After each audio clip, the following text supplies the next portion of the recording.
Can you trust Kurzgesagt videos? No. And ironically, the reason you can't trust them is that this video exists at all. Kurzgesagt, in a nutshell, has for me and many others defined what a great educational YouTube channel can be. With slick animations, compelling subject matter, they're almost criminally likable. They have good writing, interesting topics, and an adorable stylization that is hilariously juxtaposed with the serious topics that they tackle. And our story begins when I crossed paths with Philip Detmer, their founder, while I was deep in the research process for one of my videos.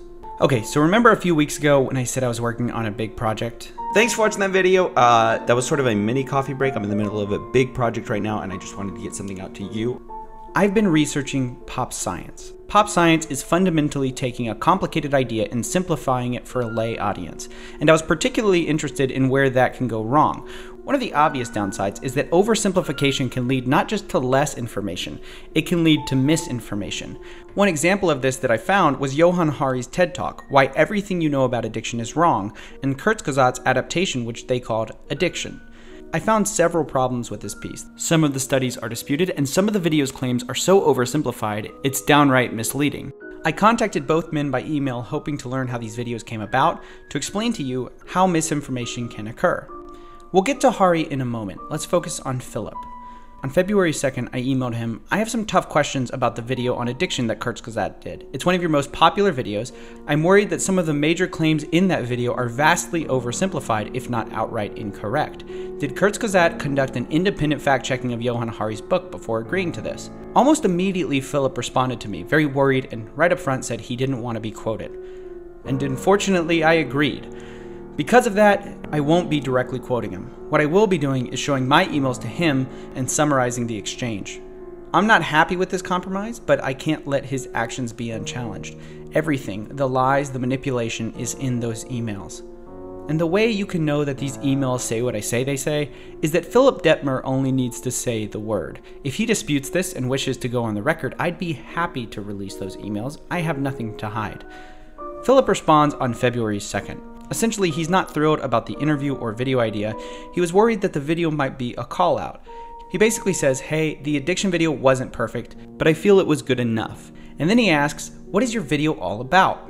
I share with him my idea and some of the questions and criticisms I had, and he replied to me that he would be interested in doing an interview, provided I wait. He was busy traveling and told me to wait till early March before we could do the interview. And March 3rd was the day I found out what Philip had been really busy doing. Too busy to answer my questions. He had been busy making my video for me for his channel. He even did me the favor and interviewed himself by answering all my questions. Let's take a look.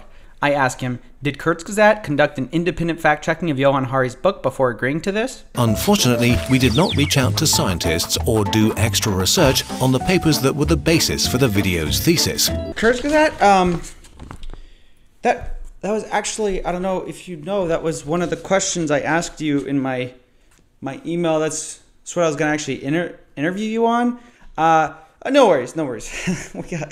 We still got some questions. I'm worried some of the major claims in that video are vastly oversimplified, if not outright incorrect.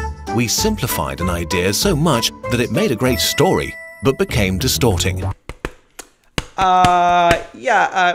I actually have to ask you first before, I mean, that's how an interview works. You wait till I ask the questions. Please wait till I ask the question. We're going to talk about the nature of pop science. You know, that's what my video is all about. We can convince massive audiences of narratives and stories about the world that can sometimes be overly simplistic and wrong about the evidence. We often look at creators on the internet for reliable information. We rely on the fact that they're careful and rigorous. The world is too complex for simple answers, and we don't want to be the ones giving them. Kurzgesagt, stop it. Stop answering my questions. It's not funny anymore. I just wanted to interview you and get this out of the way. You've had this addiction video up like 4 years, so I just wanted to ask a few questions about it, if you don't mind. So I want to talk to you about your addiction video still being up. So today, we deleted them. That's why I'm making this video, to explain to you how this video kind of came about. I bet all of you guys thought, oh, Kurzgesagt releasing a really great video about how he's reflecting on his research. No, No, he's preempting all my research. He delayed me in order to stall and get ahead of criticism, which, like, I guess maybe once you hit over 5 million subs, you just feel like you can take stuff from smaller creators, because in a way, what's the risk? Even if they do say something, you're going to win public opinion because you just have more fans. But I gotta tell you, it's so frustrating being that smaller creator. I mean, this has been a story I've been working 2 months on, and I get promised an interview by someone who stalls me, only to have all my questions and a main part of the video just swept right from under me. It's so frustrating, especially for that to come from one of the biggest creators on YouTube, one of the most respected creators. Now, you might be wondering, isn't it possible that he was already planning to release this video on March 3rd before I reached out? Maybe it was all a coincidence. Well, let's take a look at some more evidence. The one thing that works in favor of this coincidence theory is that he addressed 2 of his bad videos instead of just the one. But this would make sense whether he stole my video idea or already had a video in the works. If you know 2 past videos are wrong and you decide that based on someone asking too many questions, you're going to delete one of them and spin the story, it only makes sense to delete the other. So this is just evidence that Kurzgesagt is smart. Besides this sliver of a silver lining, every other piece of evidence points against him. Firstly, he never once mentions to me that he had a video response in the works about the exact topic I was emailing him about. It'd be obvious to disclose that since it directly addresses not one, but several of the things I'm asking about. He could have said, hey, in 1 month, I've got the perfect video for you, so you don't have to waste a bunch of time waiting for an interview because I'm already going to address the topic. But there's an even bigger tell. In his emails with me, he seemed happy with the addiction video and didn't want to take it down.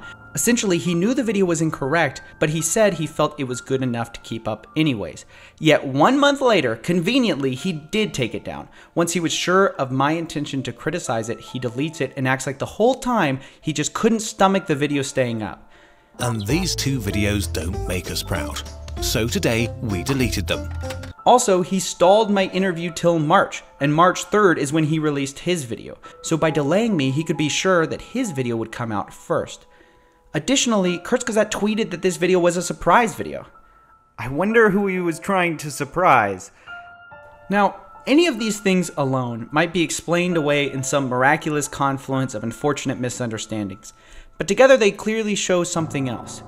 This video wasn't inspired by self-reflection on responsible research. It was inspired to cover their ass. And what's disgusting is how well this has worked out for them. Look at how celebrated they are for coming out so transparently. And I think what I find the most distasteful is not them trying to get ahead of a story, but the way they act so self-righteous and like they're such good ethical researchers. You can trust that every video we make is thoroughly researched and approved by different experts. You can trust that we know that we have biases and we try to overcome them. We want to move Kurzgesagt further towards the trustworthy end of the spectrum.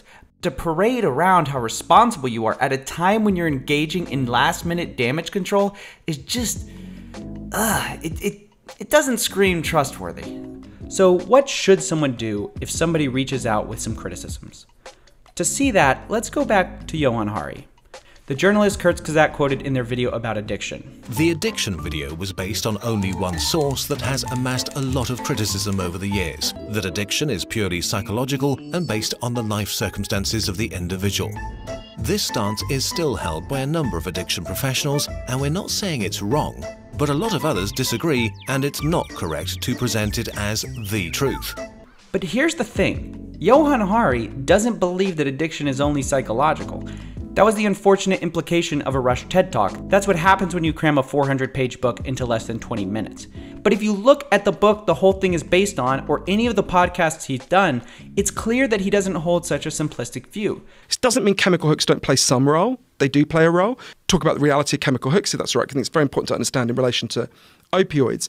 From that alone, we know that Johann Hari doesn't believe only in psychological addiction. Clearly, Kurzgesagt only ever heard the one TED Talk, animated it, and never even bothered to read his book. Even years later, while critically examining their older videos, they still never bothered to correct the record and say that Hari doesn't hold the simplistic views they're deleting their video over. Which brings us to the rather ironic conclusion. No, wait, it's not what you think. This is a big misunderstanding. You've got to believe me. They still haven't read the book. A book by the way, which says plain as day, but it would be absurd to say the chemicals play no role at all in, say, cigarette or crack addiction. That addiction is purely psychological. So how much is really due to the chemicals and how much is due to the social factors? What's the ratio? Hari, when I asked him what he thought about this idea that addiction is 100% psychological, says that this position isn't really held by anyone. It would be a real shame if we ended up with an artificially polarized debate built around straw men. It's totally false to frame this debate as there are some people who believe addiction is all caused by the environment, and there's these other people who think addiction is all caused by chemical hooks. That's nonsense. To put Hari in a loony category who believes something that no researcher believes, that addiction is purely psychological, all speaks to a lack of even surface level interrogation of Hari's ideas or addiction research. And that extends right up to the release of their last video, which reflects rather poorly on the idea that they've since become great researchers who go back and forth between books and real scientists. This stance is still held by a number of addiction professionals. I've interviewed, I would say, most of the leading experts in this field. I've never met anyone who says addiction is purely environmental in all cases. That would be ludicrous. No one thinks that. The reason I'm defending Hari so fiercely here is that while Kurzgesagt exemplified shady research tactics, Hari couldn't have been more forthright. He interacted with me seriously when I pointed out some criticisms. He asked my permission to correct it in the next edition of his book, and that correction is currently listed with a citation publicly on his website, alongside 20 other corrections to his book. To contrast this, Kurzgesagt dodged all my hard questions till they could use my criticisms and story before I could, and they didn't even bother to cite their sources. And when they did cite their sources, did so in a way that castigated them with an extreme view that nobody seriously holds. How to sum up this video. Philip, founder of Kurzgesagt, is meticulous with his brand image. He portrays the channel as squeaky clean, self-aware, socially conscious. But lift the curtain, and it's a much different picture when you find out why they decided to come clean. When you look at the way they treat smaller YouTubers, and when you consider the fact that they waited 4 years to pull down their videos, only doing so at the last possible second to avoid criticism, which makes parts of their video incredibly hypocritical. We want to move Kurzgesagt further towards the trustworthy end of the spectrum. Here guys, fix that for you. Okay, that's it. That is my part in this sordid affair. Now that you have the full context, it's time to answer the question. So, can you trust Kurzgesagt? I think you can trust Kurzgesagt to do what is good for his channel. I think he'll do whatever makes him look good. But I don't think you can trust him to correct himself or take down incorrect videos without external pressure. And I don't think you can trust him to read your research, and if he does read it, he might claim he thought of it himself. Simply put, I don't think you can trust him to do the right thing when no one's watching.